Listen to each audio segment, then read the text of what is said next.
La Terre, une planète exceptionnelle, impétueuse et dynamique. Les plaques continentales se déplacent et entrent en collision. Des volcans entrent en éruption. Des glaciers se forment, d'autres régressent. Ces forces titanesques, perpétuellement en action, laissent derrière elles une traînée de mystères géologiques. Rien n'est plus vaste que le Sahara. C'est l'endroit le plus chaud de la planète. Une étendue désertique meurtrière, oubliée par le temps. Du moins, c'est ce que croyaient les scientifiques jusqu'à ce qu'ils découvrent une série d'indices surprenants. Des fossiles de créatures marines, des coquilles d'eau douce ensevelies par le sable, des restes humains dans des villages primitifs. Des preuves évidentes que cet environnement austère cache un passé agité. Un passé qui pourrait changer le cours de l'histoire de l'humanité et apporter un nouveau chapitre spectaculaire dans l'histoire des origines de la Terre.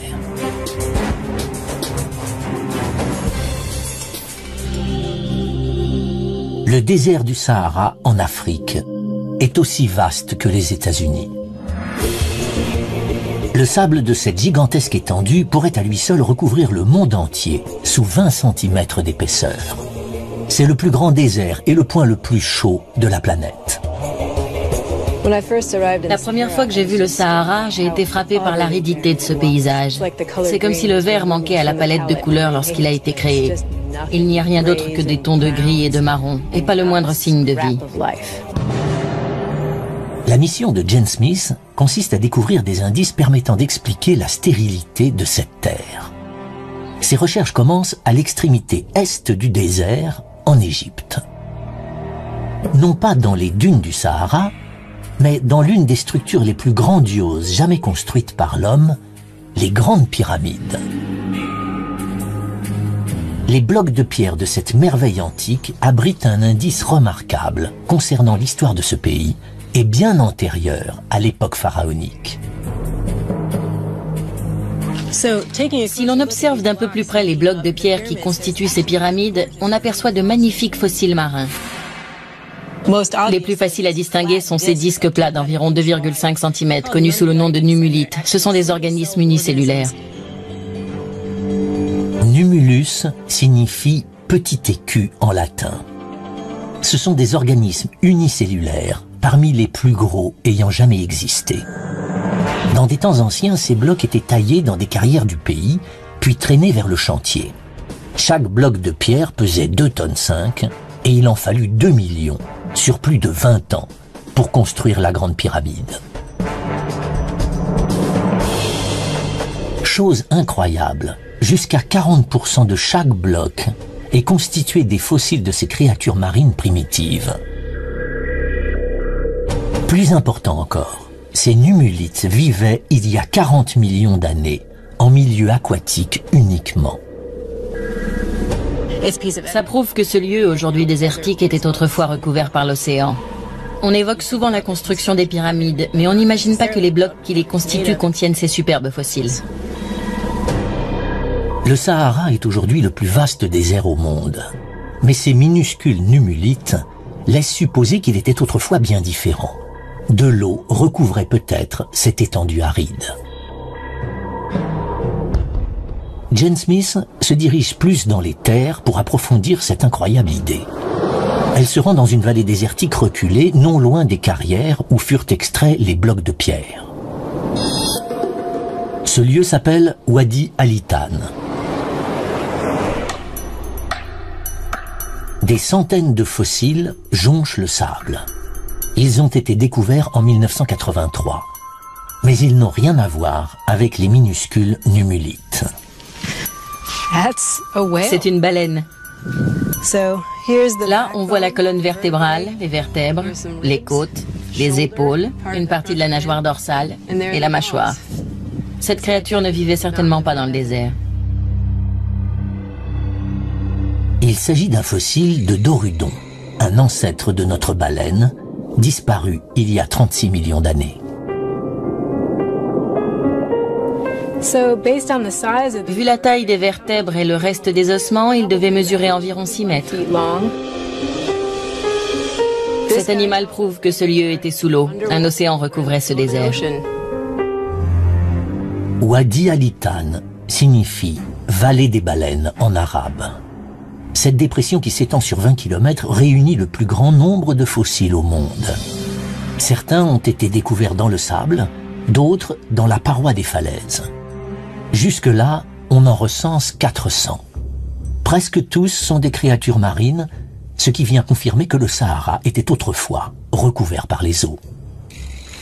Voici le fossile d'un bébé baleine. Vous apercevez là sa mâchoire inférieure avec quelques dents, l'épaule, la colonne vertébrale, des côtes et la queue toute recroquevillée qui vient rejoindre sa tête.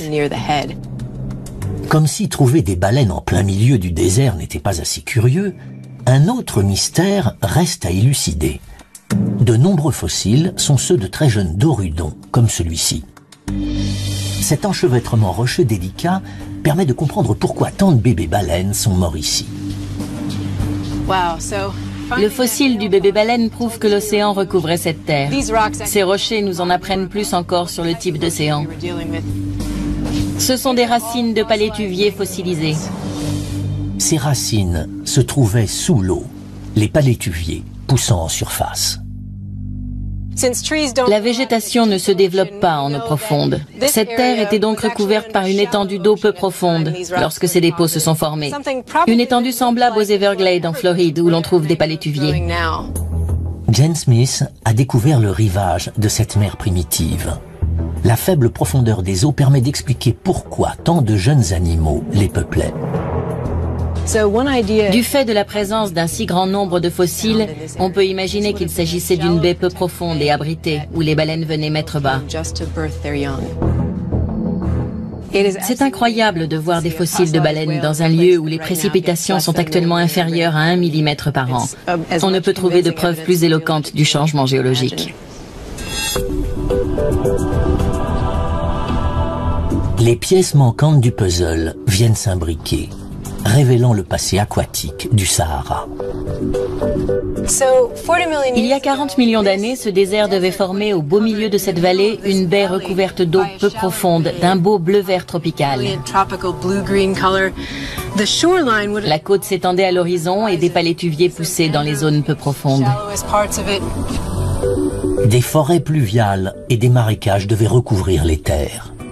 Les baleines ont dû dériver vers cette côte, attirées par l'abondance de nourriture. Mais cet océan est sur le point de disparaître. Les fossiles marins retrouvés en Europe et en Afrique prouvent que cet océan s'étalait sur presque toute une moitié de la planète, reliant l'Asie à l'Atlantique. Il s'agit de l'océan Thétis, sous lequel une grande partie du Sahara est immergée. Reste à savoir quand et comment cette étendue luxuriante est devenue le désert aride que nous connaissons aujourd'hui. La réponse vient non pas des schémas climatiques, mais de la géologie. Le continent africain tout entier repose sur une gigantesque plaque d'écorce terrestre. Il s'agit d'une plaque tectonique. Et il y a 40 millions d'années, à l'époque éocène, cette plaque est en mouvement. Des baleines nagent donc dans cet océan de l'Éocène à Wadi Al-Hitan, tandis que la plaque africaine se déplace vers le nord. L'Afrique vient heurter l'Europe, refermant l'océan Thétis. Mais la plaque africaine continue son chemin. La partie nord de l'Afrique s'est surélevée, faisant ainsi reculer l'océan Thétis. Toute cette zone du nord de l'Afrique est à présent émergée. Elle est comme sortie de terre. Les baleines de Wadi Al-Hitan se retrouvent isolées et prisonnières dans une étendue d'eau qui ne cesse de diminuer. Le Sahara vient de faire ses premières victimes. Désireux de connaître le passé du Sahara, les géologues ont découvert jusque-là 2 éléments importants. Des fossiles marins au cœur des grandes pyramides d'Égypte prouvent que les blocs de pierre étaient autrefois sous les eaux.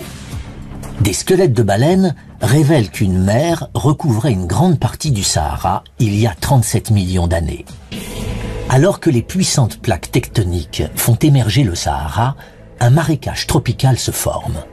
Afin de comprendre ce qui a pu le transformer en l'étendue désertique que nous connaissons aujourd'hui, les scientifiques doivent déterminer avec précision quand ce désert s'est formé. Mais les clés de ce mystère sont cachées là où on s'y attend le moins.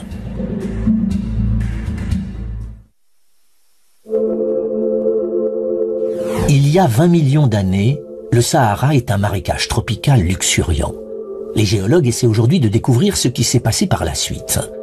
Aujourd'hui, le Sahara se trouve sur ce que l'on appelle la ceinture désertique, une région aride au nord de l'équateur. Ici, des vents violents débarrassent le ciel de ses nuages et assèchent le sol.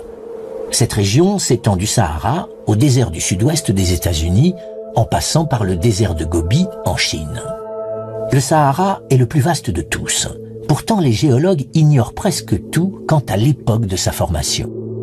Nous n'avons qu'une vague idée de ce à quoi ressemblait le Sahara, car le vent a emporté beaucoup d'indices, et ce qu'il n'a pas emporté est le plus souvent enseveli sous le sable. Nous avons donc du mal à trouver les roches dont nous avons besoin pour percer les mystères de ce désert. Le désert blanc est l'un des rares endroits offrant un indice relatif à la naissance du Sahara. Dans ce site d'une beauté époustouflante, les rochers présentent des formes spectaculaires. C'est incroyable. On dirait un champignon. Ces rochers en forme de sablier s'appellent des yardangs. Ils vont permettre aux géologues d'estimer l'âge du désert. Cette roche prouve elle aussi que ce désert était autrefois recouvert par les eaux. Il s'agit d'une sorte de craie constituée de milliards de micro-organismes marins. Les yardangs s'érodent très facilement, ce qui explique pourquoi ils sont si magnifiquement sculptés par le vent.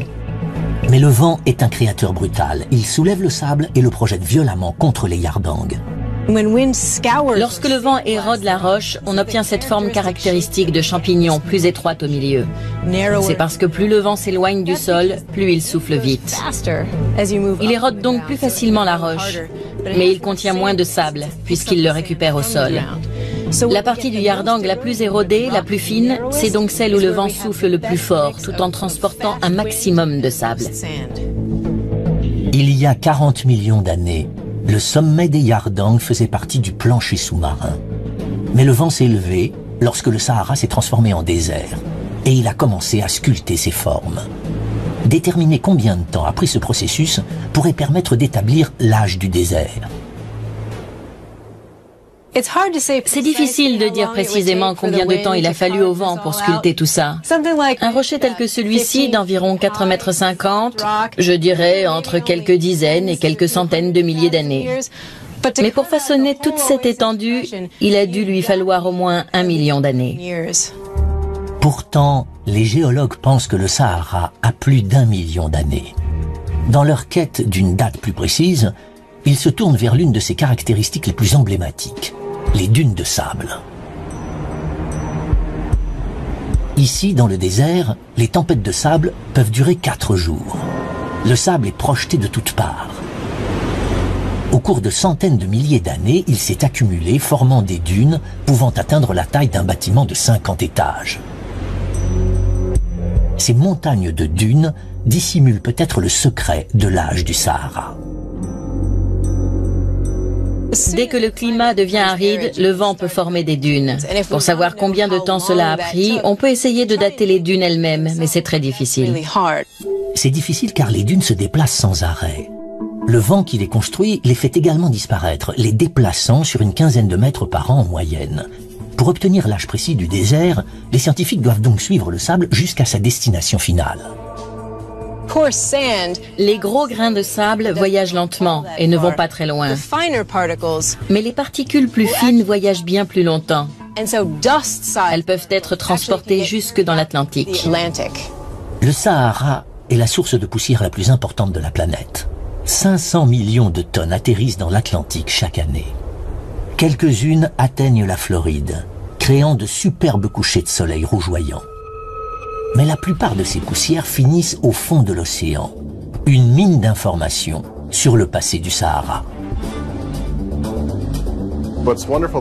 L'avantage des sédiments sous-marins, c'est qu'ils mémorisent tout. Les poussières qui descendent de la surface sont stockées dans le plancher océanique.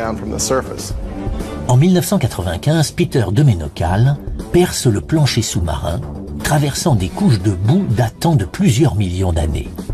Chaque couche de sédiments correspond à une capsule temporelle. À faible profondeur, Peter trouve une grosse quantité de ces poussières venues du désert. Il décide donc d'extraire des échantillons encore plus profondément, datant cette fois de plus d'1 million d'années. Les poussières du désert sont toujours là. Il atteint finalement une couche datant d'il y a 3 millions d'années. Et enfin, il n'y a plus trace de ces poussières. Il aura fallu une exploration dans le plancher océanique pour observer le passage d'un environnement tropical humide à un désert aride. C'est un changement incroyable. On n'imagine pas que quelque chose d'aussi vaste, étendu et fixe que le Sahara puisse subir de telles transformations. Et pourtant, c'est ce que nous apprend son passé géologique. Peter a finalement résolu l'énigme du Sahara. Cette étendue est désertique depuis 3 millions d'années. En cherchant à découvrir l'âge du Sahara, les géologues ont mis au jour 2 indices surprenants. Les yardangs prouvent que le sable est balayé par les vents dans le désert depuis au moins 1 million d'années. Des échantillons prélevés dans le plancher sous-marin fournissent une date plus précise. De marécage, le Sahara s'est transformé en un désert il y a 3 millions d'années. Le Sahara est alors devenu l'étendue désertique que nous connaissons aujourd'hui. La géologie semblait donc pouvoir expliquer, à elle seule, la formation du désert le plus vaste au monde. Jusqu'à ce qu'un nouveau radar fixé sur une navette spatiale révèle qu'un couloir de végétation traversait autrefois ce désert brûlant.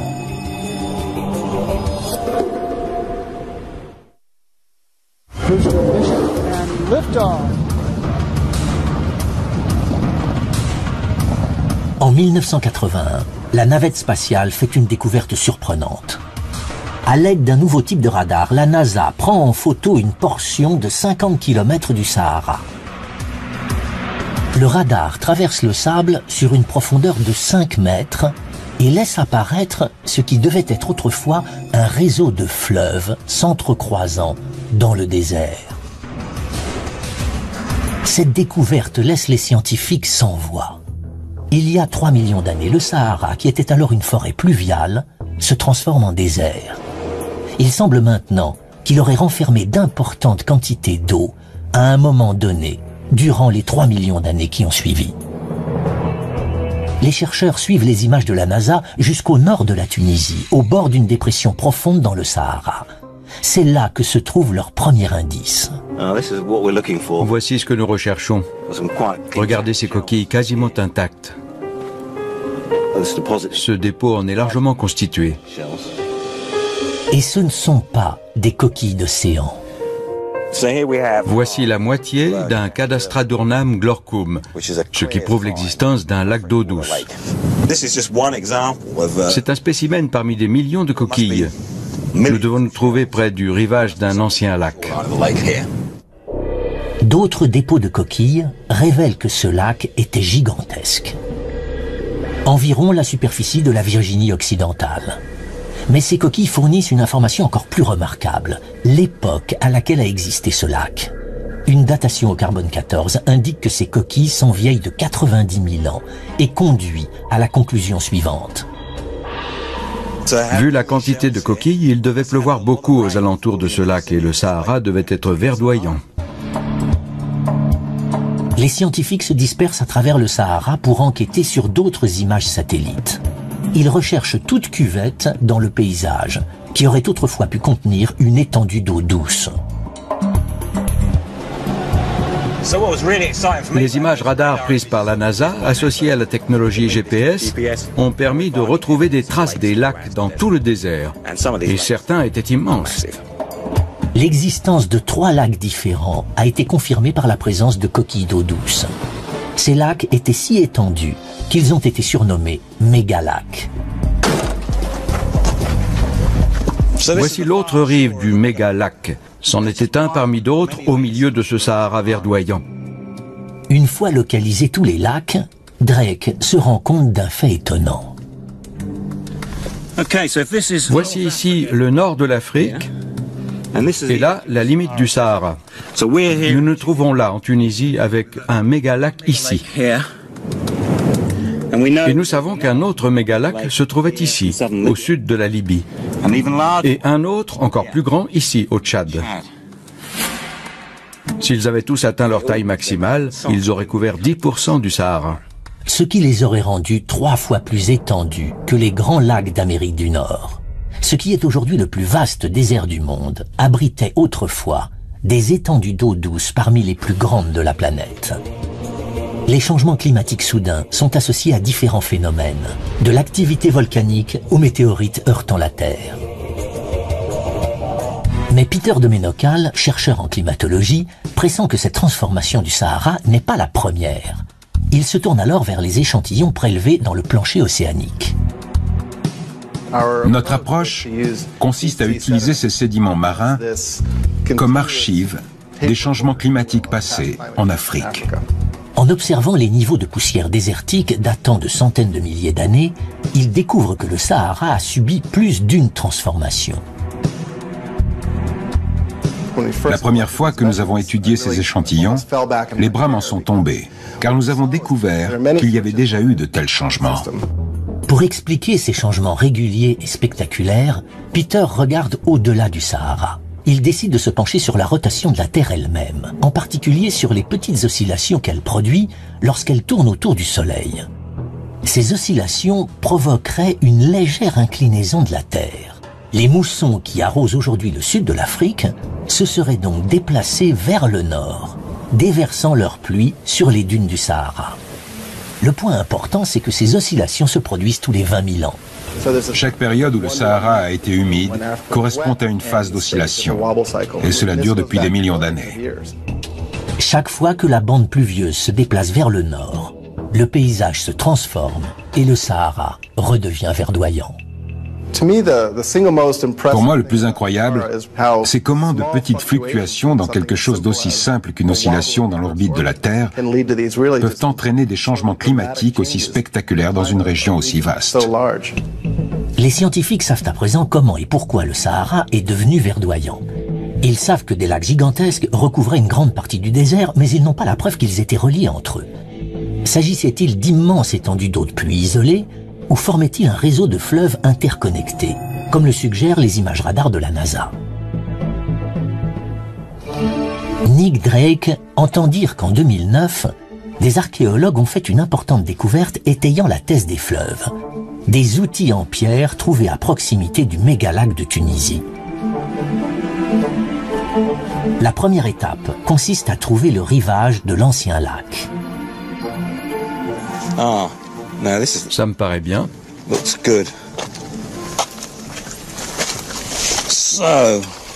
Voici des mollusques d'eau douce. Ces minuscules coquillages semblent confirmer l'existence du lac. Drake cherche à présent qui aurait pu s'abreuver dans ce mégalac.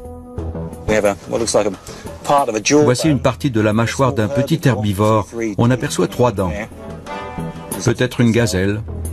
Des animaux devaient donc vivre dans ce désert lorsqu'il était vert. Voici un outil en pierre. Il était devenu émoussé, mais je l'ai retouché en enlevant des éclats très fins près du bord. Le fait que nous retrouvions des outils en pierre et des squelettes d'animaux laisse penser que des hommes chassaient. Et voici l'animal chassé. Il y avait également de l'eau, donc on peut imaginer des hommes assis autour d'un point d'eau, attendant qu'un animal vienne boire, qu'il l'aurait ensuite tué, mangé et laissé ses restes derrière eux. Il s'agit là d'une découverte importante. Cet outil en pierre révèle que des gens vivaient sur les rives de cet ancien lac. Ce qui s'est passé il y a 90 000 ans marque donc un tournant non seulement dans l'histoire du Sahara, mais également dans celle de l'humanité. Nous descendons tous d'un même groupe d'hommes vivant dans l'est de l'Afrique, le berceau de l'humanité. Il y a entre 80 000 et 120 000 ans, l'homme moderne commence son long périple pour quitter l'Afrique. Personne n'est sûr de la route qu'il a empruntée. La théorie généralement avancée est que le Sahara était infranchissable. Les hommes ont donc rejoint la côte avant de traverser un isthme en direction de la péninsule arabique. Mais d'après Nick Drake, si le mégalac était alimenté par un réseau de fleuves, il aurait formé un couloir de végétation traversant le désert brûlant. Nos ancêtres auraient pu suivre ce réseau de fleuves, contourner le lac, suivre le second, puis suivre le troisième, avant de contourner le dernier lac, atteignant ainsi le nord de l'Afrique. Ils pouvaient ainsi quitter plus facilement la région. Le lac constitue une bonne théorie. Les fleuves plus le lac forment une théorie encore plus concrète. Pour étayer sa thèse, Nick Drake se dirige vers l'une des rares zones du désert où l'eau coule encore, une oasis. Il découvre une petite source qui abrite un indice précieux.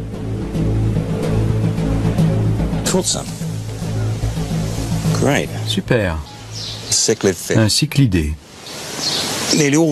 Presque tous les cyclidés se trouvent au sud du Sahara. Ce spécimen particulier est le seul qui vive dans le nord. Ce cyclidé ressemble beaucoup à son cousin qui vit dans le lac Tanganyika. Mais ce lac se situe à près de 5000 km de distance de l'autre côté du Sahara. La grande question, c'est comment est-il arrivé là? Le plus vraisemblable, c'est qu'il a traversé à la nage ce désert jadis verdoyant. L'homme moderne, qui pouvait vivre dans différents types d'environnements, a sans doute trouvé ça très facile, bien plus que ce poisson.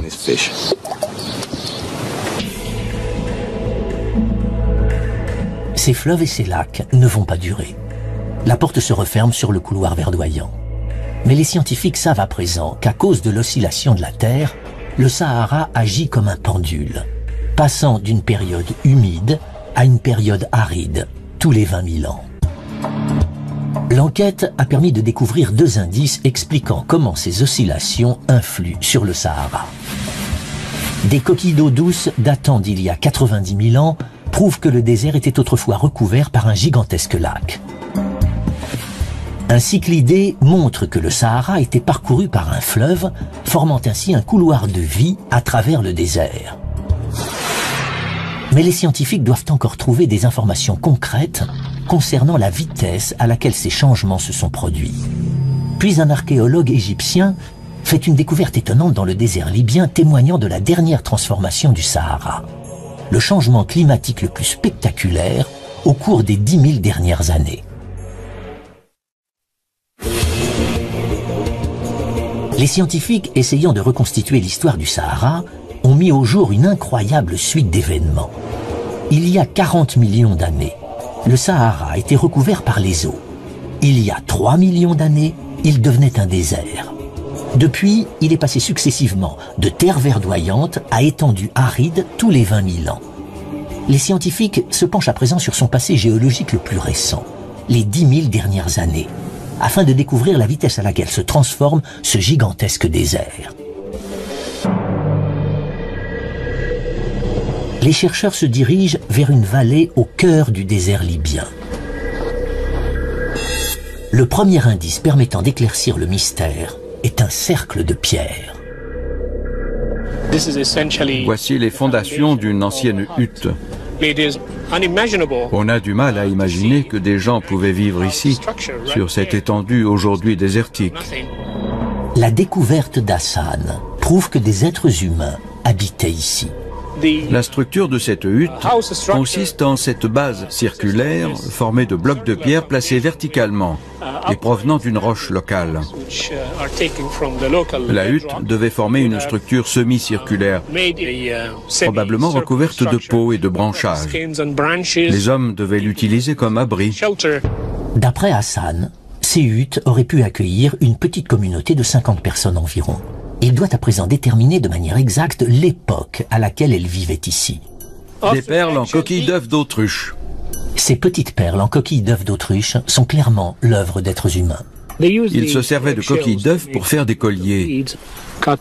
Ils taillaient de petits cercles qu'ils trouaient pour pouvoir y enfiler une ficelle et créaient ainsi des bracelets ou des colliers. Les coquilles d'œufs utilisées pour créer ces bijoux sont là elles aussi. Elles fournissent le second indice. Les coquilles d'œufs laissent évidemment penser que des autruches vivaient ici, ce qui est assez incroyable vu l'environnement. Il ne s'agissait donc pas d'une tribu nomade, mais d'une communauté de fermiers établis, élevant des animaux pour les manger. Hassan réalise une datation au carbone 14 des coquilles d'œufs d'autruche. Le résultat ? Des êtres humains et des animaux peuplaient le désert le plus meurtrier de la planète, il y a tout juste 7000 ans. C'est une preuve indéniable de la dernière explosion de végétation dans le désert. Une dépression dans le sol révèle que la pluie tombait ici durant les moussons. Ce dépôt de boue prouve qu'un lac profond se trouvait ici. Cette boue révèle l'existence d'une étendue d'eau qui aurait pu subvenir aux besoins d'un village. Vu la profondeur du lac, comme l'attestent ses couches sédimentaires, il devait y avoir beaucoup de végétation et d'animaux, et les gens devaient s'y sentir bien.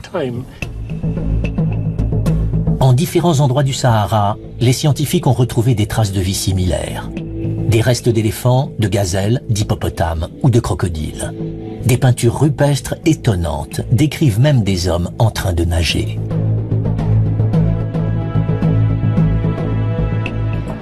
Ailleurs, des squelettes humains ont été retrouvés soigneusement enterrés dans ce qui était autrefois des cimetières en bordure de lac. L'analyse de ces ossements a révélé qu'ils dataient d'entre 6000 et 10 000 ans.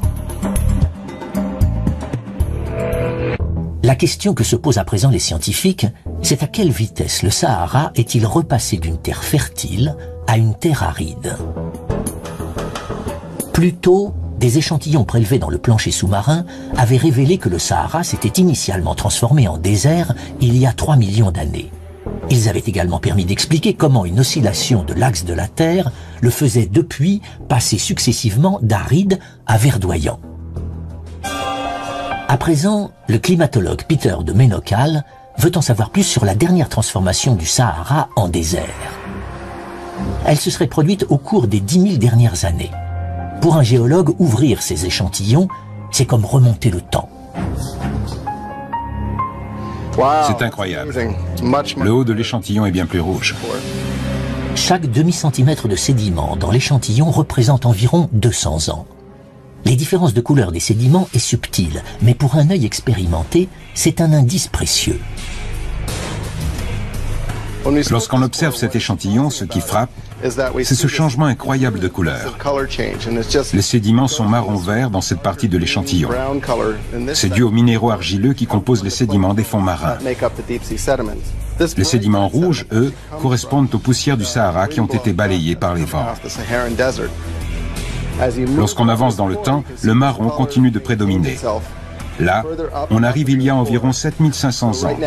Et puis bingo, c'est là que le Sahara s'est asséché. On peut mettre le doigt dessus.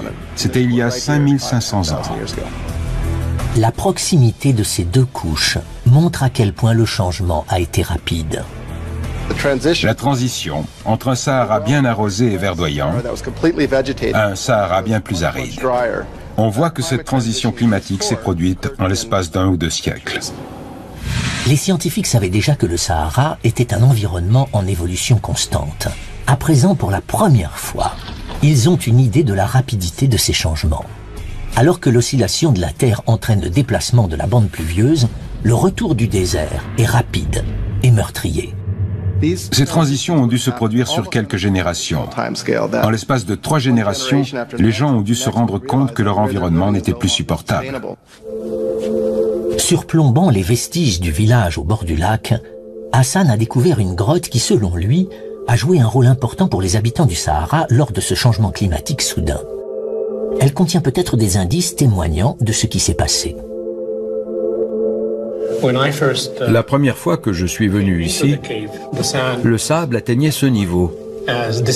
J'ai dû entrer en rampant car il avait tout enseveli.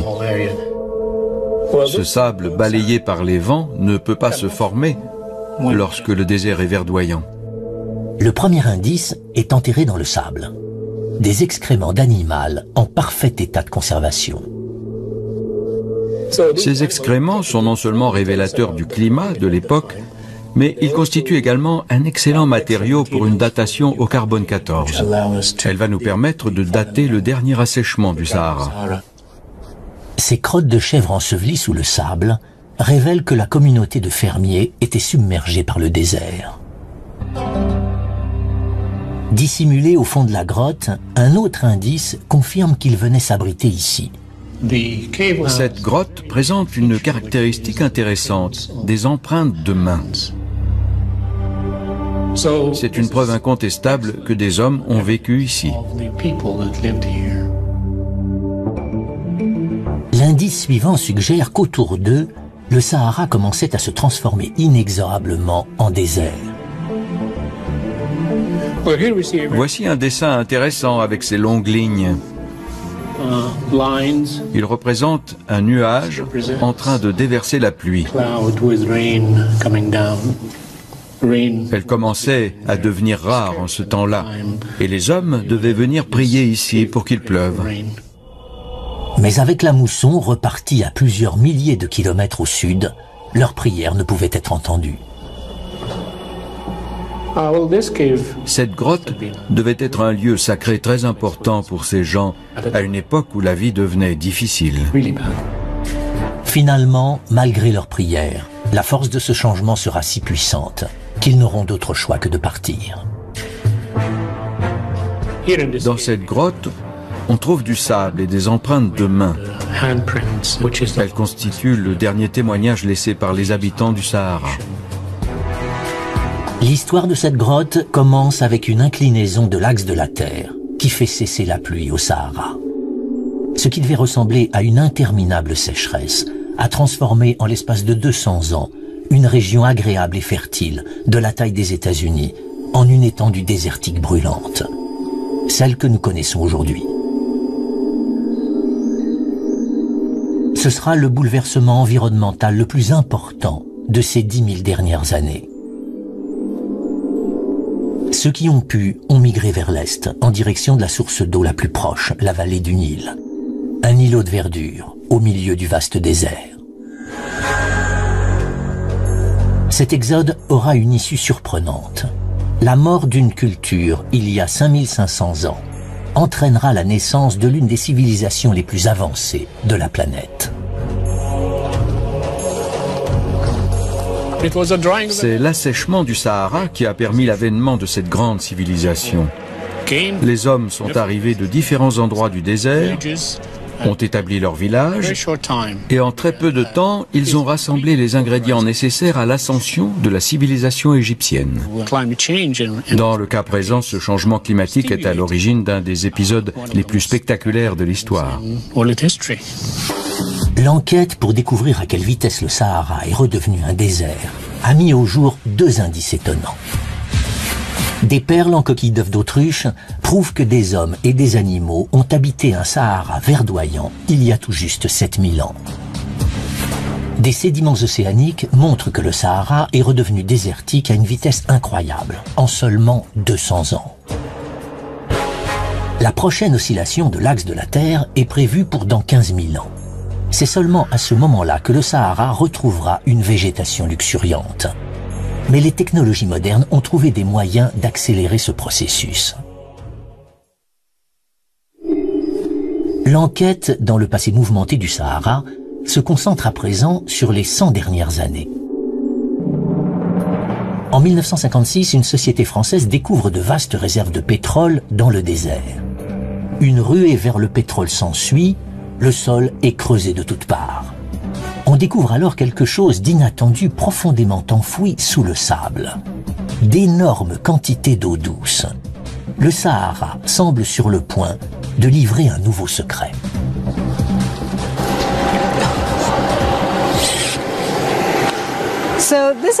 Voici un puits classique d'où l'on pompe l'eau pour l'irrigation des champs. L'eau est assez chaude, ce qui signifie qu'elle vient d'assez loin dans le sol.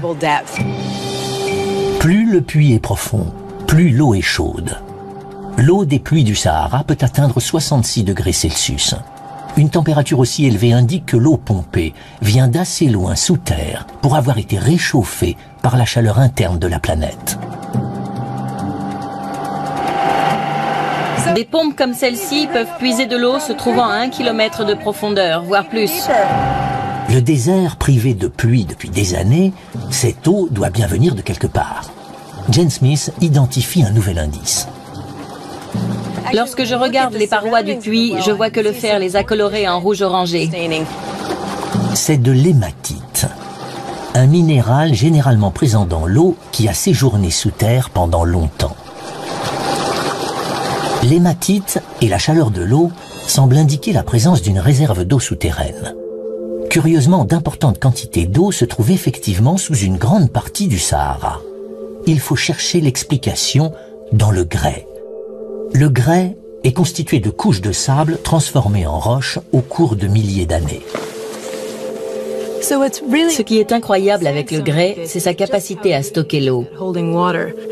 Cela est dû aux espaces poreux nombreux et assez gros entre les grains de sable. Si je verse de l'eau sur cette roche, comme ça aurait été le cas s'il avait plu sur le Sahara, elle est directement absorbée.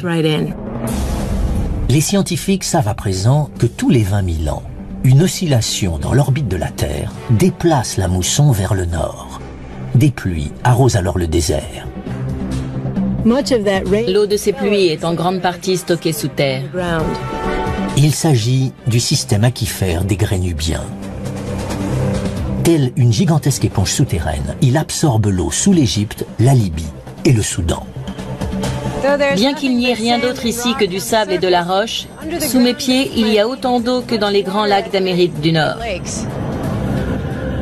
La présence d'une réserve d'eau, même éloignée sous terre, est surprenante, vu les températures torrides du Sahara. En 1922, en Libye, le mercure a atteint 57 degrés, un record jamais battu depuis. L'ironie de la chose, c'est que l'eau est protégée par le désert lui-même. Des couches d'argile recouvrent le grès, le protégeant ainsi des rayons du soleil. L'argile agit également comme un enduit étanche, retenant l'eau dans la roche et créant une pression. Les lignes de faille dans l'argile sont à l'origine des fameuses oasis du désert.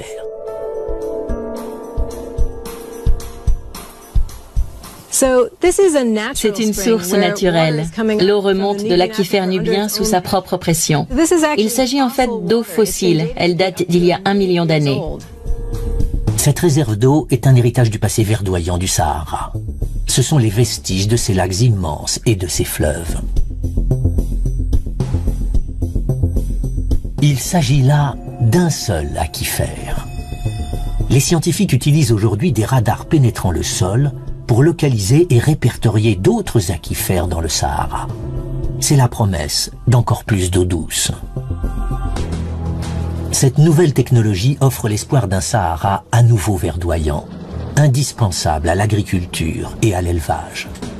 Si tout fonctionne comme prévu, il y aura ici 200 puits. Mais il pourrait ne constituer qu'une solution à court terme.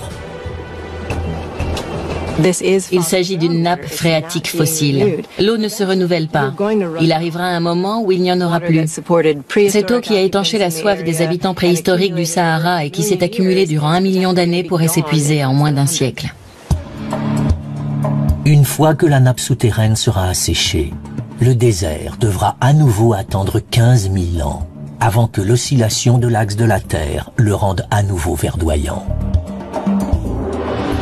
L'énigme relative à la formation du Sahara et à sa transformation a révélé un passé agité. Des squelettes de baleines retrouvés dans le désert prouvent qu'il était recouvert par les eaux il y a 40 millions d'années. Des échantillons de plancher océanique contenant du sable révèlent que le désert s'est asséché il y a 3 millions d'années. Des coquilles d'eau douce montrent qu'il y a 90 000 ans, une oscillation dans l'axe de la Terre a entraîné la formation d'immenses lacs et de fleuves. Cette oscillation rend le Sahara à nouveau verdoyant tous les 20 000 ans. Des perles en coquilles d'œufs d'autruche indiquent qu'il y a tout juste 7 000 ans, le Sahara voyait vivre ses derniers habitants avant de redevenir désertique. Les secrets du Sahara ont finalement été dévoilés. Il ne s'agit pas d'une étendue désertique statique. Ce désert est dynamique et grouille de vie, pouvant soudain se couvrir d'une végétation luxuriante. Cette terre vaste et majestueuse continue d'avancer, de se transformer et d'évoluer, tout comme la Terre elle-même.